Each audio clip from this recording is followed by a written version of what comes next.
kajaliwa karama na Ilahi Mola jalia, dua zake akisoma Allah anazipokea.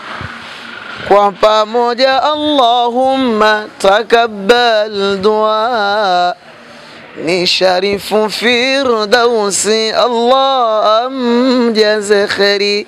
Naitwa Fumao Mshairi, natazama Firdaus TV, na kusihi na wewe kutazama Firdaus TV. Wakati wa Mwenyezi Mungu ndio wakati sahihi. Keep watching Firdaus TV. Unatazama Firdaus TV. Wakati wa Mungu, wakati wa Mungu tusaidie. Wana darasa ndugu tuliohudhuria, tuna tarjama na tuna tafsiri.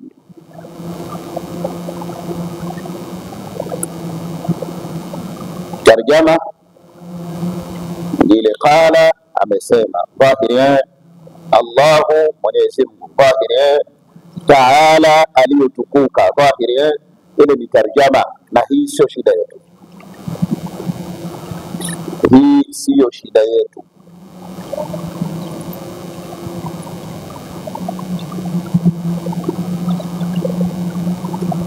Tuna shida ya tafsiri ya Qur'ani tukufu, sio tarjama ya Qur'ani.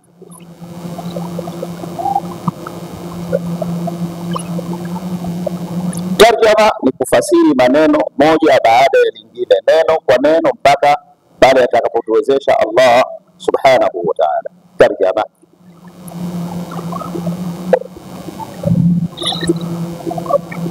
tafsiri maana yake, wanachuoni baada ya kueleza sana, lakini ufupi wa maelezo yao unafupishia hivi: tafsiri ni bayanul muradi min kalami Allahi ta'ala ala qadri taqati albashariya.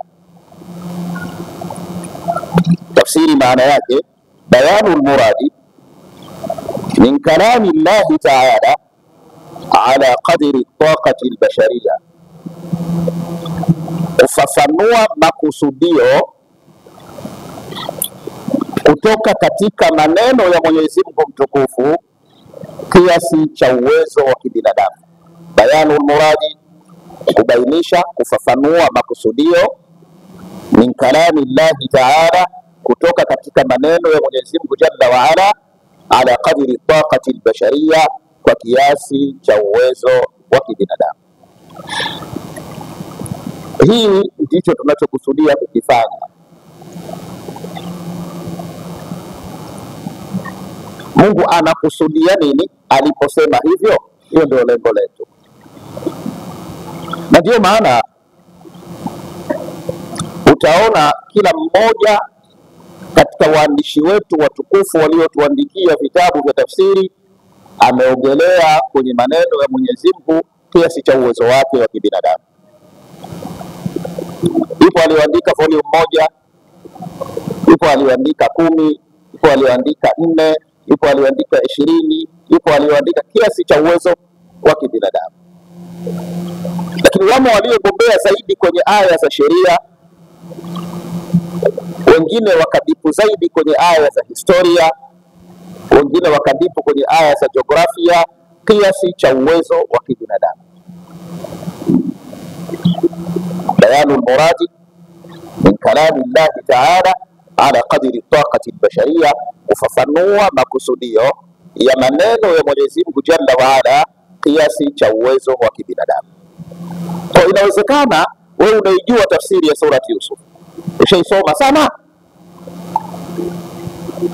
lakini bado pia unatakiwa ujue mwenzio naye anaijuaje, kiasi cha uwezo wake uongezee katika huo mzigo uliobeba wewe, ongezea na hilo.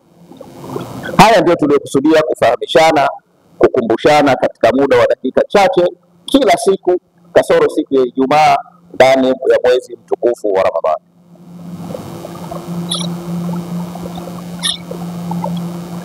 Na muda wetu tunaotumia ni mchache mno. Baada tu ya kumaliza kuswali la asiri, lakini mwisho wetu saa 11:30, na ikitokea tumechelewa basi kasoro dakika 20-12, ili tuweze kuondoka, kwa sababu futari hamna hapa msikitini, kila mmoja kaandaa kwake. Lakini huu muda mchache tunaokaa, la yustahanu bihi, haudharauliwi. Dr. Muhammad Sayyid al-Tantawi rahmatullahi ta'ala alayhi, aliyokuwa Sheikhul Azhari sabiqan, katika jumla ya maneno aliyoyasema alisema hivi: al-amalu al-qalilu qad yafdulu al-amala al-kathira biidhnillah bi'tibari az-zamani wal-makani wa ikhlasi an-niyya wa husni al-ada. Al-amalu al-qalilu, matendo machache, ibada chache anazozifanya mja, qad yafdulu al-amala al-kathira. Nanyi mnaelewa qad ikiingia kwenye fi'l mudhari inajulisha moja ya mambo mawili, at-taqlili au at-takthiri, uchache au wingi. Tunaposema qad yanjahu al-mujtahidu, hiyo inamaanisha takthiri. Mara nyingi mwenye kujitahidi ndio anayefaulu. Lakini tunaposema qad yanjahu al-kaslanu, mtu mvivu yawezekana au huenda akafaulu. Kwa qad imeingia kwenye mudhari ili ijulishe nini hapo? At-taqlil, uchache. Na hapa pia al-amalu al-kathiru qad yafdulu al-amala al-kathira, ibada chache, matendo machache yawezekana yakazidi fadla, yakazidi ubora kuliko matendo mengi biidhnillah.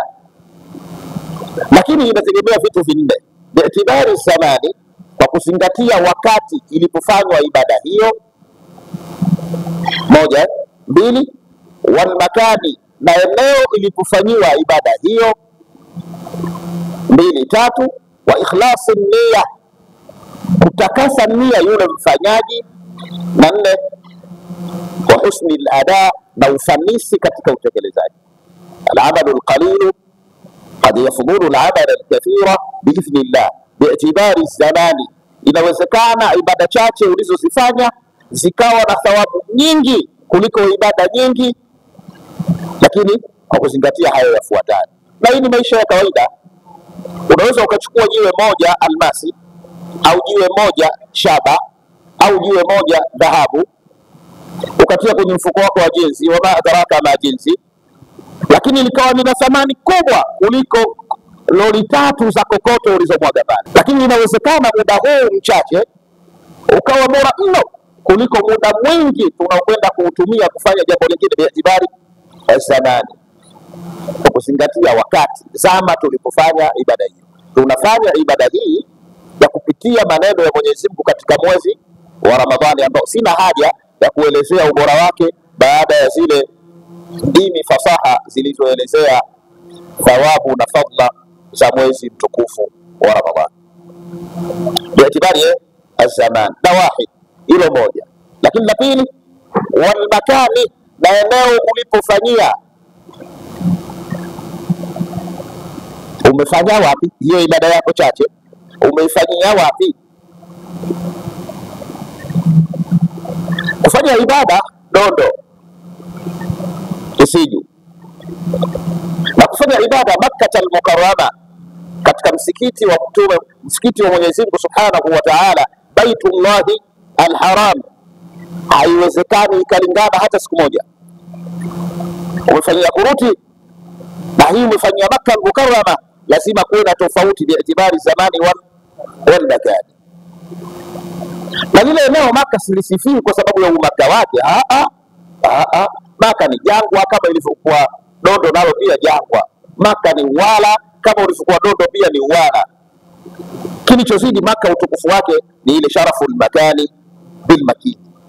Thamani na utukufu wa eneo ni kwa sababu ya kilichopo katika eneo hilo. Kwa Makkah imepata utukufu sababu ndani yake kuna Baitullahi al-Haram.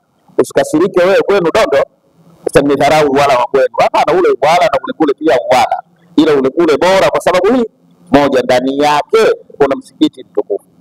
Kwa hiyo amali chache inawezekana zikawa bora kuliko amali nyingi kwa kuzingatia: moja, zama; mbili, eneo tulipofanyia.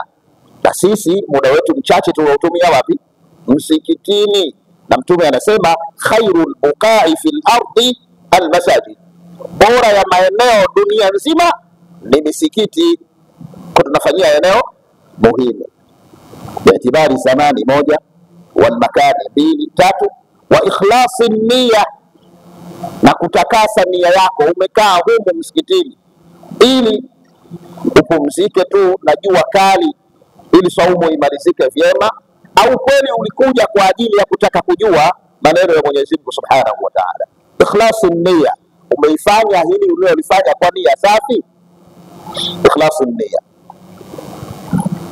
ikhlasi nia, wama umiru illa liya'budu Allaha mukhlisina lahu ddin. Ikhlasi ni kitu muhimu, unachofanya chochote kifanye kwa nia safi kwa ajili ya Mwenyezi Mungu Subhanahu wa Ta'ala. Ikhlasi nia. Lakini kwa ufupi mbele pia wa husni ada, na ufanisi katika utekelezaji. Allah anataka watu wanapofanya mambo wayafanye kwa ufanisi. Katika kitabu chetu mashuhuri Al-40 An-Nawawiyya kuna hadithi ambayo nyote mnaijua. Mtume sallallahu alayhi wasallam anasema, inna Allaha kataba al-ihsana ala kulli shay. Allah amefaradhisha watu kuwa wafanisi katika kila jambo. Kila unalofanya jitahidi ulifanye kwa ufanisi. Hilo ndio lenye maana, sio wingi. La, al-amalu al-qalilu qad yafdhulu al-amala al-kathira bi'tibari zamani moja, wal makani mbili, wa ikhlasi nia tatu, wa husni al-ada nne, ufanisi katika utekelezaji. Unaweza ukasoma karatasi 10 za Qur'ani lakini zikawa hazina maana yote. Kwenye ikhlabu pana ikhfa'u, kwenye ikhfa'u pana idghamu, kwenye idharu wewe unachanganya tu. Soma Qur'ani kama unzila wa watili al-Qur'ana tawtila. Kwa yule aliyosoma safha moja ya Qur'ani lakini ikawa imesomwa vizuri kwa ufanisi, ile ni bora zaidi kuliko wewe uliyosoma karatasi 10. Wa ikhlasu nia mbele, wa husni al-ada, na ufanisi katika utekelezaji. Lakini pia Allah subhanahu anatuambia katika surati al-Mulk, tabaraka alladhi biyadihi al-mulku wa huwa ala kulli shay'in qadir alladhi khalaqa al-mauta wal hayata liyabluwakum ayyukum ahsanu amala. Allah ametuleta duniani akatupa mitihani yote ili atuonje na kutujaribu ni yupi kati yetu nini mwenye matendo mazuri. Ayyukum ahsanu, sio ayyukum aktharu amala, la, ayyukum ahsanu amala. Kinachotakiwa Allah anachokitaka kwetu sisi ni ufanisi katika ibada zetu, katika matendo yetu. Sayyid Tantawi alisemaje? Al-amalu al-qalilu qad yafdhulu al-amala al-kathira bi'tibari az-zamani wal-makani wa ikhlasi an-niyya wa husni al-ada. Kutoa wafanisi katika majambo yetu, tusidharau muda tunaokaa humu. Kaa humu kwa nia safi, ikhlas. Kaa humu, soma kweli, kuwa mfanisi katika hicho unachokisoma. Kwa tunatumia muda mchache katika kuliendea jambo letu, lakini tumuombe tu Allah subhanahu wa ta'ala atubariki katika huu muda mchache tunaokaa humu. Ukiwa na hela nyingi alafu Mungu kaondoa baraka zake ndani yake, hazina maana yote. Hazina maana yote. Una watoto wengi lakini Mungu kaondoa baraka ndani yake, hawana maana yote. Una machagudoa, una vibaka, una mateja, una hili wale nani panya rodi, si unapaka wapo paka rodi. Almuhimu unao wengi lakini Allah kaondoa baraka kwenye watoto wale, haina maana yote. Allah anachokisifu, walau anna ahla alqura amanu wattaqau lafatahna alaihim barakatin minas sama. Allah kumuomba atushushie baraka zake, ndio jambo lenye maana. Na kwa kuwa tupo katika shahrul mubarak, mwezi wa Ramadhani uliobarikiwa, hatuna shaka Allah subhanahu wa ta'ala atatushushia baraka zake. Haya niliyoyaeleza katika huu ufunguzi wa leo, tunachotakiwa kusoma ni surati Yusuf, na muda wetu sio rafiki. Niwaombe dakika zenu 5 niseme aya 2 ili iwe tumeanza, ili kesho tuweze kuendelea. Aya ya kwanza ya surati Yusuf inasomeka baada ya a'udhu billahi minash shaitani rrajim, Bismillahir Rahmanir Rahim. Alif Lam Ra. Tilka ayatul kitabil mubin. Alif Lam Ra. Haya kwa kuwa yashasemwa sana, sina haja ya kuyakariri. Alif Lam na Ra ni hurufu muqatta'a zinazounda Qur'ani tukufu. Wa in kuntum fi raibin mimma nazzalna ala abdina fa'tu bi suratin min mithlihi. Kama mnashaka ninyi leteni sura moja tu inayofanana nayo. Wamehangaika wewe, lakini hawakuweza kuleta sura inayofanana na Qur'an, japokuwa kwa wazimu wao walidhania inafanana na Qur'an. Niqiya dufda'u kama taniqina bal ma'a tukaddirina wala sharibatan na'ina. Sura hiyo Musailamatul Kadhabi kwa wazimu wake aliamua kuleta sura inayofanana na Qur'an.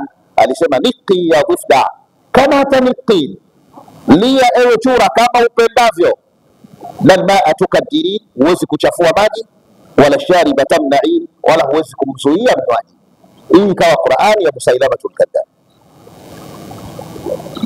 Achilia mbali zile mashuhuri alfilu malfilu ma adraka malfil lahu khurtumun tawil wa dhailun qasir. Achilia mbali wazari'atu zar'a walhasilatu hasda walhamilatu hamla walkhabizatu khubza. Ala mukfin, kwa utulivu na awamu. Qur'anan faraqnahu litaqra'ahu, ili uwasomee. Litaqra'ahu ala nnasi, ili uwasomee watu, ili uisome kwa watu. Ala mukfin, kwa utulivu. Wa nazzalnahu tanzila, na tukaishusha kidogo kidogo. Kwa ushukaji kwa mujibu wa matukio kuja kwa Mtume Muhammad iliitwa nini? Nazzala, na wala haikuitwa anzala. Ushukaji kutoka kule kuja Baitul Izza uliitwa anzala. Mtume anakaa siku moja anaongea, kuna mama mmoja kaambiwa na mumewe, wewe kuanzia leo na kuona kama mama yangu mzazi. Kama ilivyokuwa mama yangu haramu kukutana naye kimwili, na wewe kuanzia leo ni haramu kukutana na wewe. Yule mama alifikiria, mimi tumeona kile mimi kwa msichana mdogo, afu nilikuwa na hela, lakini hela zangu zote katumia, leo kaniona nimechoka ananitelekeza. Ndio hapa kaenda kwa Mtume kulalamika, Mtume yule bwana kaniambia hivi. Kwa Mtume, bwana tengeneza mazingira kidogo niweze kurudi kwa mume wangu. Mtume alimjibu, la araki illa waqad harumti alai, sioni lingine isipokuwa umeshakuwa haramu kwa mume yule. Analalamika maneno mengi, lakini mwisho anasema akala shababi, kauchakaza ujana wangu, kanioa mimi nikiwa msichana navutia, nikicheka na watu wanacheka wanafurahi, leo nikicheka watu wananicheka, wanaona mapengo matupu. Imekuwaje? Kala mali yangu huyu. La araki illa waqad harumti alai, sioni vingine wewe isipokuwa tayari umeshakuwa haramu kwake. Kalalamika alivyoweza. Mtume, mimi na watoto nimepata na yule wengi, imdhamamtuhum ilayya ja'u, nikisema ni wakusanye niondoke nao watakufa njaa, sina uchumi huo mie wa kulisha watoto wao wote. Wa imdhamamtuhum ilayhi dha'u, nikisema ni wakusanye nimwachie watapotea, baba sio mlezi, asubuhi anatoka kwenda kutafuta chochote, akirudi hapa ndio hivyo, akisema kwa uchache au mke mwingine. Ukiwa mke mwingine au muungwana basi, ila aweza akapoteza watoto wenyewe wote. Nifanyeje? Bala araki illa waqad harumti alai, sioni vingine wewe ushakuwa haramu. Anasema yule mama, anamwambia Mtume, wallahi Allah subhanahu wa ta'ala atateremsha aya zinazokuja kuelezea ufumbuzi wa jambo la hili. Mama Aisha radhiallahu anha yuko pembeni, anasema wakati mwingine mimi yale maneno yao wanajadiliana Mtume na yule mama, nilikuwa nayasikia mengine na mengine yananipotea siyasikii. Lakini Allah akaleta mwanzoni mwa suratu Al-Mujadala, inaitwaje suratu? Mujadala. Mujadala. Allah akateremsha aya zinazosema qad samia Allahu, kwa hakika amesikia Mwenyezi Mungu Subhanahu wa Ta'ala, qawla allati, maneno ya yule mwanamke ambaye tujadiluka, anayejadiliana na wewe fi zawjiha, kuhusu mumewe. Aisha anasema Mungu wa ajabu, mimi niko pale pale, mengine siyasikii, yeye yuko huko na kayasikia. Tabarakallah, Allah ametukuka. Ikaja aya hizi zikaja kuelezea hukumu ya dhihari. Kwa zilisuka kwa nini? Kwa tukio maalum. Zile zinaitwa nazala na wala sio anzala. Kushuka kidogo kidogo kidogo kumfika Mtume Muhammad sallallahu alaihi wasallam. Hii itakuwa tofauti sana. Alikwenda madrasa na yule alijisomea mwenyewe. Kachukua tu msaafu akajisomea. Wa man kana shaykhuhu kitabahu ghaluba khata'uhu sawabahu. Mtu ambaye ana desturi ya kujisomea mwenyewe, mwalimu wake ni kile kitabu chake, makosa yanakuwa mengi kuliko kupatia. Kwa ndugu zangu, yako mengi, lakini aya yetu inasemaje? Inna anzalnahu Qur'anan Arabiyya. Hii Qur'ani tumeiteremsha Qur'ani kwa lugha ya Kiarabu. Mbele neno gani? La'allakum ta'qilun, ili muweze kuzingatia. Watukufu ndugu zangu, kwa nini Kiarabu unakuzingatia? Kwa mfano kwa Kiswahili pale kuna gari pale, ipata bahati mbaya, la qadar Allah, Mungu asijalie hilo, ikawa imeanguka. Halafu sisi wote hapa tukashuhudia, wote tuliopo. Halafu tunatakiwa atasema gari imepinduka, atasema gari imeanguka, atasema gari imekula kwenda, atasema gari tunataka kila gari kupata accident, lugha tofauti. Alafu mwenyewe tunadhania hilo neno. Kulijaribu kila neno ukisikia kama mfrada kama neno tunaweza kuelewana. Lakini kila neno linakuja linabeba maana nyingine ambayo kuna. Kwa anayejua Kiarabu anaweza kuzingatia vizuri kwa inakusudia kusema. Kwa hii ili kujua kuhitaji kuelewa. Maneno yanabadilisha lugha kinaweza kuingia. Maneno yanapiga yote katika maneno yanaweza kuhitaji kuelewa. Lakini Qur'ani inahitaji kuisoma na ukisoma katika lugha yake asilia, maji ya dafu yanapendeza yakinywa katika buyu lake. Unapokunywa wewe maji ya dafu katika glasi, unakunywa juisi baba. Unakunywa juisi. Qur'ani isomwe ikiwa katika lugha yake asilia, ndio utaelewa maana yake ni nini. Unapokuja kusoma kwenye Kiswahili, wala ndio kuielewa.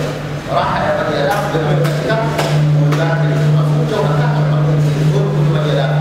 Lakini tunapokuja kwenye chupa ya uhai, alafu unakunywa